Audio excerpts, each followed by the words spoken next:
No, your eyes do not deceive you. Yes, we've got another Jaire Alexander update. I'm afraid these are probably going to come daily until something officially happens. Peter Schrager of ESPN went on the Pat McAfee show and said a lot of really exciting things that pertain to Alexander's future with the green and gold. We're going to get into all of that on today's show. Welcome into the Packers Report. If you guys did not know, if it's your first time tuning in, we are in the middle of a May sub-battle with our Vikings channel right here at Chat Sports. If you hate the Minnesota Vikings and if you love the Green Bay Packers, there's not a better time to subscribe than right now because it helps us beat them in the sub battle. We're down 13 subs right now. We still got a lot of the month to go. And hey, a lot of you guys still haven't hit that subscribe button. So if you haven't yet, do it right now.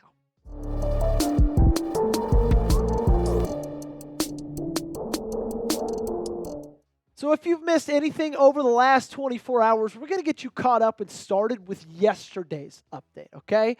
Because Jeremy Fowler of ESPN came out with an article that gave a little bit of intel on all 32 teams in the National Football League, and his intel on the Packers had to do with the cornerback. Here's what he had to say. The Packers and Alexander are working on a resolution that should materialize soon. A revised contract for Alexander, due $17.5 million in cash this year to balance his injury history with his longtime status as an elite corner, might be the most sensible play. So that was yesterday. Jeremy Fowler came out with that, and I was excited about it. You were excited about it. Obviously, the video did well. People were happy. Jaire Alexander might be back. And then today, Peter Schrager of ESPN. ESPN has just apparently been all over this story. He went on the Pat McAfee show, and he gave a little bit of an insight, a little bit deeper than Jeremy Fowler even did, and Pat McAfee tweeted it out. This is quotes of Mr. Peter Schrager. I talked to Matt LaFleur during draft week, and he said they're in a good place with Jaire Alexander. The situation is in a lot better place than what was presented by the media. There is a place for Jaire Alexander in Green Bay. And when you mention the media, we got to go back over the timeline just a little bit because the media's been all over the fact that Green Bay has been trying to trade him, which is portrayed to me, to producer Dylan, to everybody in the United States of America that they want out of the Jaire Alexander business. The report from Ian Rappaport, late February. Green Bay has had trade conversations. March 17th, ESPN. Green Bay still trying to trade him.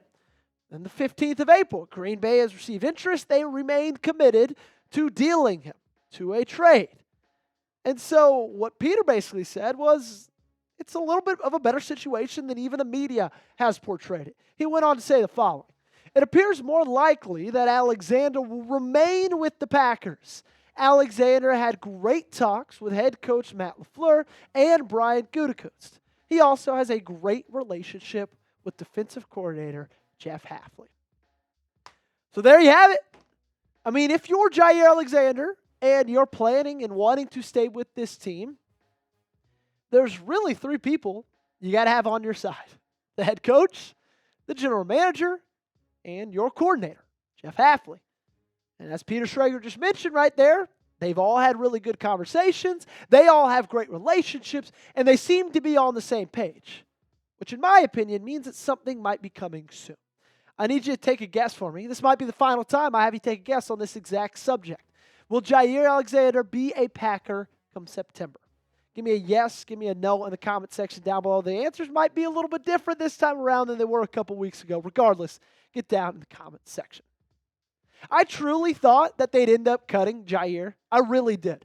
A couple of weeks ago, like a week prior to the NFL draft, I thought it could happen on draft day. But then you just got to also, even if they didn't trade him away, think of the money that they would have saved. Like, we've seen this graphic. What? Dylan, probably 200,000 times if we're ballparking it. But it's so relevant because it lays it out perfectly. If it was a post-June 1st cut, $17 million saved on the cap. 2026, $18 million saved on the cap. I don't know how well you guys did in math in high school or in college. But if you just add those two together quickly, that's $35.09 million saved over the next 2 years for parting ways with Jaire Alexander. And all of that, in my opinion, was going to happen because apparently he was not going to take a pay cut. Rob Demovsky of ESPN reported this in about the middle of February. He said the following. One source said the team has not approached Alexander about taking a pay cut, and that even if it did, he would not be willing to do so. Without a trading partner, the Packers would likely release him. So then what happened, you're asking? What changed, you're asking? Well, in my opinion, Jaire realized if he's cut, he takes a bigger pay cut than if he just kind of restructures the contract. Takes a little bit less money. Because say he gets cut, right? Let's just play the hypothetical game right now. Say he gets cut. And everybody is a little bit weary about the fact that he's missed 20 games due to injury over the last 2 seasons. Everybody knows he got that arthroscopic surgery on New Year's Eve. And so nobody's really willing to pay him that much money. And so instead of taking a half-year salary pay cut, Jaire Alexander kind of wisened up and said, you know what, if I just take $4 or $5 million less and stay with the same team, I'm probably going to be making a smarter financial decision than if I just let the Packers cut me and I go sign elsewhere. The money's big for Jaire. It's exactly why they're wanting to cut him or wanting to restructure the deal, because you don't want to be paying this much money to a guy, like I said earlier, has missed 20 games in 2 years. He's got a base salary of $16.15 million. His cap hit in 2025 is $24 million. Those numbers only go up in 2026 to $18.15 million, and then a cap hit of $27.02 million. But it takes two to tango. That's my opinion on this. Because, yes, Jaire wisened up, and he said, probably not the smartest thing for me to let them cut me. I'm probably going to end up losing more money. But subsequently, I think Green Bay realized, you know what? If we cut Jaire, the cornerback room is not that great. Jaire Alexander makes this room a whole lot better. He leaves. Keyshawn Nixon steps up to CB1. I'd rather him be a CB2. I think he possibly could be a cornerback 1. We don't really know.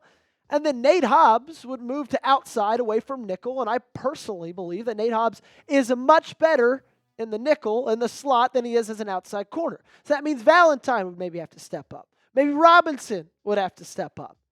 Like, that room takes a massive hit if Jaire Alexander is out of it. So these two, like I said yesterday, they're just two toxic exes that are kind of deciding, you know what? It's probably better for both of us if we just don't break up. If we get back together, right? I know I said all those things on social media. I know I downloaded Hinge, downloaded Tinder over the summer. But they're kind of coming to the realization, A, I maybe missed this person, like Great Bay. They would miss Jaire Alexander. And B, Jaire Alexander's thinking, it's probably better for me in the long run if I stay with my current team. But that injury history is legit, okay? So I need you guys to do something for me. Act like you're the doctor. What's your confidence level in Jaire Alexander to stay healthy in 2025? Scale it for me. Comment section down below 1 to 100. Get your votes in right now. It's a lengthy one, as we've talked so many times before. 4 games played in 2021. 2022, 16 games played. His best season in the National Football League was absolutely unbelievable. And then back-to-back years, 7 games played in each, 10 games missed in each, with a shoulder injury and a knee injury. And there's a thought, maybe he'd get back at the end of the season, and he never did. It's been an interesting experiment. It's been an interesting past couple of months for Mr. Jaire Alexander. It's been an interesting past couple of weeks for me trying to cover it all. It's been fun, but it's been interesting. But as we sit right now, I'm filming this. It's 5:30 Central Time, May 8th, 2025. I would be shocked if there isn't a restructured contract by at least the end of this month. Hell, I would not be surprised if one happened by the end of next week. Let's give it a week and a half. And who knows? maybe this defense, maybe this team is going to get the healthy version of Jaire Alexander, and they'll be a whole lot better for it. That's going to do it for today's episode. Appreciate every single one of you guys for hanging out with us, watching today's show. If you haven't yet, make sure to join us by hitting that subscribe button. Again, we're trying to take down the Vikings, prove that we're the kings of the NFC North. So help me out and subscribe.